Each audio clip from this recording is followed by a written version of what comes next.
What are the main chunking techniques used in RAG systems, and how do they impact retrieval performance and generation accuracy?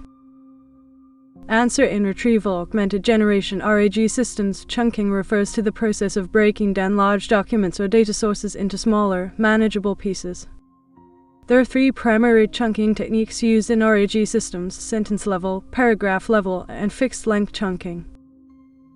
Each technique has a unique impact on retrieval performance and generation accuracy. Sentence level chunking involves dividing content into individual sentences. This method can improve retrieval precision by allowing the model to access granular information, which is beneficial for answering specific queries. However, it may impact performance when a broader context is needed, as the model retrieves only isolated sentences without surrounding context.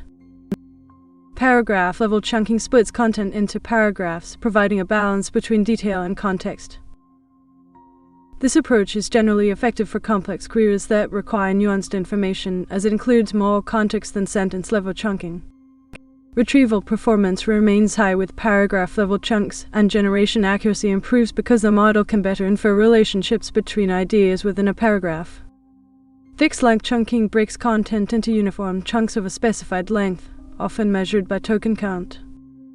This technique can streamline retrieval by standardizing input lengths, which improves system efficiency, especially with large datasets.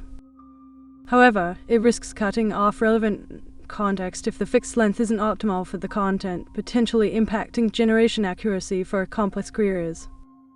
In summary, the choice of chunking technique in RAG systems depends on the specific requirements of the application. Sentence-level chunking is suitable for specific queries, paragraph-level chunking is effective for complex queries, and fixed-length chunking is beneficial for large datasets. Each technique has its strengths and weaknesses, and the optimal choice will depend on the specific use case.